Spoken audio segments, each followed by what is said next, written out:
የጉሙዝ ድርጅት አመራሮች አሉ። መኩሪያ አለ፣ አባ ሙሳ አለ፣ ዋና አዛዥ ናቸው።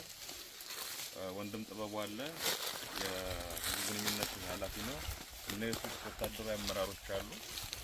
የሱ ሻለቃ ዝናቡና ሌሎች አመራሮች ደግሞ ከአማራው ፋኖ በኩል እንደምታያቸው ነው ያሉ። ቅድም ልናነሳላችሁ እንደሞከርነው ጠላት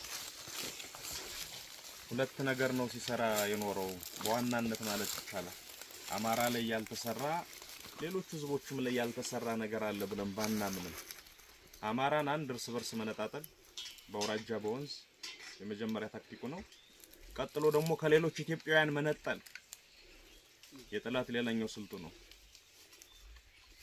ባለፉት 70 እና 80 ዓመታት በትንሹ አማራን የነቃ ሁሉ እንዲጠላው ንቃቱ ንቃት ከሆነ የተደራጀ ሁሉ እንዲጠላው ጠልቶት ብቻ ሳይሆን እንዲገለው ጭምር ነው ሲሰራ የኖረው። በዚህ ምክንያት ብዙ ውድመቶች፣ ብዙ ኪሳራዎች፣ የታሪክ ገጾች ሊሸከሙ የማይችላቸው ግፎች በሙሉ ተፈጽመዋል።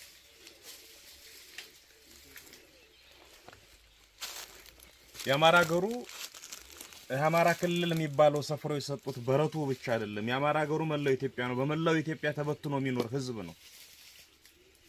ኦፍ ኮርስ ለአማራው ብቻ ሲሆን የጉሙዝም አገሩ መላው ኢትዮጵያ ነው። እዚህ ሰፍሮ የሰጡት ቦታ አይደለም። የማንኛውም ኢትዮጵያው ያገሩ መላው ኢትዮጵያ ነው። ያሆኖ እያለ በየደረሰበት አማራ እርስ በርሱም እንዲጣላ ካጠገቡት ካሉትም ጋር እንዲጣላ ሲደረግ ስለከረመ በተለይ ባለፉት 30 ምናምን ዓመታት ምን እንደተፈጠረ እኔ ለእናንተ ልነግራችሁ አልችልም።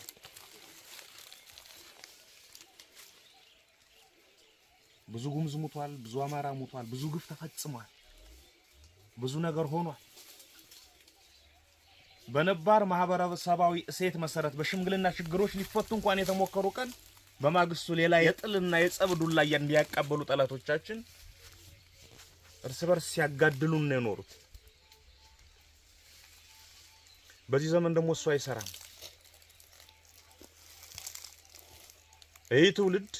ይሄ ትግል ውስጥ ያለ ትውልድ ዛሬንም የምንሻገረው መጪውንም ዘመን የምንኖርበት ከወትሮ በተለየ አኳን መራመድ ስንችል ነው ብሎ ያምናል። የቂምን ግድግዳ ይሰብራል፣ ጥላቻን ይጸየፋል፣ ክፋትን መጠላለፍን ይጸየፋል። በክፋት በመጠላለፍ በመጠፋፋት ፋንታ ሰላምን ፍቅርን ነው የሚዘራው። እኔ የአማራ ፋኖ ድርጅት መሪ ነኝ። የአማራው ጉዳይ በቅድሚያ ይመለከተኛል። ለአማራው እንዲሆን የምፈልገው ነገር ሌሎች ህዝቦች ሁሉ እንዲገጥማቸው በጎ ነገሩን እመኛለሁ። የአማራን ትግል የሚመራ ድርጅት ስለመመራ እኔ ለአማራው እንጂ ለጉሙዙ ምን አገባኝ ልል አልችልም። አይገባም። ኦሮሞው፣ የትግሬው፣ የጉራጌው፣ የጋምቤላው፣ የሀዲያው፣ የሶማሌው ጉዳይ አይመለከተኝም። የአፋሩ ጉዳይ አያገባኝም ልል አልችልም። ይመለከተኛል። ስለዚህ በዚህ በእኛ ዘመን በዚህ ትግል ላይ ባለው ትውልድ ዘመን የቂም ቋጠሮችን እንፈታለን፣ እንበተናለን። መጠላላትን፣ መገዳደልን በፍቅርና አብሮ መኖር በመተባበር አብሮ መስራት እንተካለን። የዛ አስተሳሰባችን ውጤት ነው ዛሬ አብሮ ያቆመ። በመሆኑም በዚህ ቀጠና ጉሙዝና አማራ አብረው ይኖራሉ። ሽናሻና አማራ አብረው ይኖራሉ። በርታና አማራ አብረው ይኖራሉ። ልዩ ልዩ ወገኖች አብረው ይኖራሉ። በእነዚህ ወገኖች መካከል በተለያየ ጊዜ በወፍራሙም በቀጭኑም እልቂትን የወለዱ ግጭቶች ጭምር ተፈጥረዋል። እሱ ማብቃት አለበት። በፍጹም ይሄ እንዲሆን አንፈቅድ። እዚህ የቆምንበት መሬት ላይ አማራና ጉሙዝ አብረው መኖር እንዳይችሉ መሬቱ ጠባቸው ነው አይደለም። ክፋት ነው መሬቱን ያጠበበው። ተንኮል፣ የፖለቲካ ሻጥር፣ ሰይጣናዊ ፖለቲካ ነው መሬቱን ያጠበበው እንጂ መሬት ሁሉም አለው። አይደለም ለጉሙዝና ለአማራው፣ አይደለም ለሽናሻና ለአማራው፣ አይደለም ለበርታው ለሌሎች ህዝቦችና ለአማራው፣ ከሌላም ዓለም ሌሎችን መጥቶ ጎትቶ ተሸክሞ መኖር የሚያስችል አቅም አለው መሬቱ።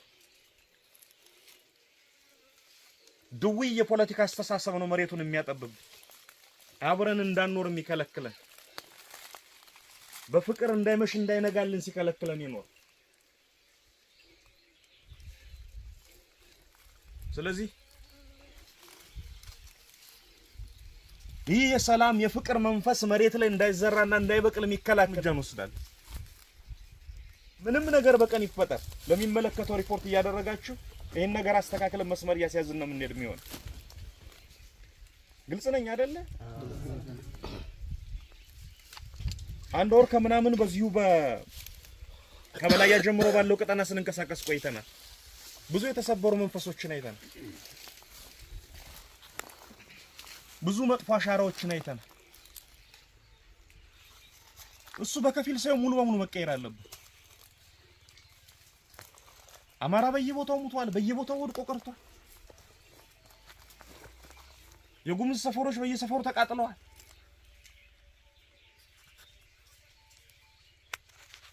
ይህ ዘመን ለአንዴና ለመጨረሻ ጊዜ ማብቃት አለበት። ኑ ከአማራ ማህበረሰብ ጋር መነጋገር አለባችሁ ስንላቸው መሪዎች ሁለቴ እንኳን አላሰቡም። ተከትለውን ነው የመጡ። የሽማግሌ ተወካዮች ተከትለውን ነው የመጡ። ነገ ብድግ ብላችሁ እናንተ ሄዳችሁ ከጉምዙ ጋር መነገድ፣ ከጉምዙ ጋር መስራት፣ ከጉምዙ ጋር መኖር መጀመር አለባችሁ። እናንተ አማራ ወገኖች ሆይ ውጡና ከጉምዙ ጋር ተወያዩ። ውጡና በገበያ ተገበያዩ። ተመካከሩ፣ ስሩ፣ አብራችሁ ዋሉ፣ አብራችሁ ደሩ። መከራን ደስታን ተጋሩ። አዲስ እኮ አይደለም። በዚህ መልኩ እኮ ተኖሮ ይታወቃል አይደል እንዴ? ምንድነው ታዲያ የሆነው? አሁን የገባ መጥፎ የፖለቲካ ድዊና ጋኔን አለ። እሱን ነው የምናስወጣው። የሚወጣው ደግሞ እንዲህ ነው። ሌላ ነገር አይፈልግም። የሚወጣው በመገናኘት በመምከር ነው፣ በሌላ መንገድ አይደለም። አንድ ሰፈር እያየን ነበር። አቡልታ የሚባል የጉምዝ ሰፈር በቀን ከ10 እስከ 20 ህፃናት ይሞታሉ ህክምና አጥተው። ለምንድነው ህክምና ያጡት? ታጣቂዎችን ትደግፋላችሁ በሚል የአብይ አህመድ ስርዓት ከተማ ገብተው ፓራሴታሞል እንኳን እንዳይገዙ ከልክሏቸዋል። ጫው የምግብ ጫው እንኳን ያገኙ በዛ ሰዓት አለ። ወደዚህ ወደ አማራ ወገናቸው እንዳይመጡ ያለፈው ቁርሾ አለ። ይሰጋሉ። ፍቅር ቢኖርስ አንዴ ሰው ሊጫው ሲቸገር እንደ ሰው ቁመህ አታይ። መድኃኒት ሲቸገር እና ህፃናት ሲሞቱ እንደ ሰው ቁመህ አታይ። ሁለት መድኃኒት ተሸክሞ ወዱ አንድ አማራ አቡልታ ሽጦ የማይመጣበት ምክንያት ምንድነው? አንድ የአማራ ሐኪም ካለ እዛ ሄዶ ጤና ጣቢያ የማይከፍትበት ምክንያት ምንድነው? ውጡና ተገበያዩ። ትርፍ ካላችሁ ሽጡላችሁ፣ የሚጎላችሁ ካለ ግዙና አምጡ። ግልጽ ነኝ አይደል? እሱን መንፈስ ነው ምን ተክለው ስኖ ለማድረግ እየሞከርን ያለን። መንገዱን እቹ ነው። በሞተር ብር ብሎ መነገድ አብሮ መስራት ይቻላል። በመኪና ይቻላል። በመሬት በእግር ይቻላል። ከዚህ በኋላ የጉምዝ ታጣቂ የሚሆን የጉምዝ ህዝብ ለአማራ ጠላቱ አይደለም። አማራ ለጉምዝ ህዝብም ለአማራ ታጣቂም ጠላቱ አይደለም። ይልቁንም ወንድሙ ነው። ይልቁንም የአንድ ሀገር ልጆች ናቸው። ይልቁንም በሰላም መኖር የሚፈልጉ በፍቅር መኖር የሚፈልጉ የሰው ልጆች ናቸው ጉምዞች። አማራውን በሰላም በፍቅር መኖር የሚፈልግ የሰው ልጅ ነው። እሱን አጠነው ነው መሳሪያን ሰመከራ ያየን ያለው። እግዚአብሔር ይመስገን እጅግ በተቀደሰና በተከበረ ቀን ዛሬ ተገናኝተናል። ከዛሬ በኋላ ወደ ፍጹም ሰላም፣ ወደ ፍጹም መረጋጋት፣ ወደ ፍጹም አብሮነት የሚወስዱን ስራዎች መትከል ነው የምንጀምረው። ሰው በእጁ ገሃነምንም ይፈጥራል፣ ሰው በእጁ ገነትንም ይፈጥራል። ሁሉም ነገር እዚህ ውስጥ ነው የሚወጣው። በያዝነው መሳሪያ ወንድም ወንድሙን መግደል ይችላል። በያዝነው መሳሪያ ወንድማማች አንድ ላይ ሆነ ጋራ ጠላታቸው መውጋት ይችላል።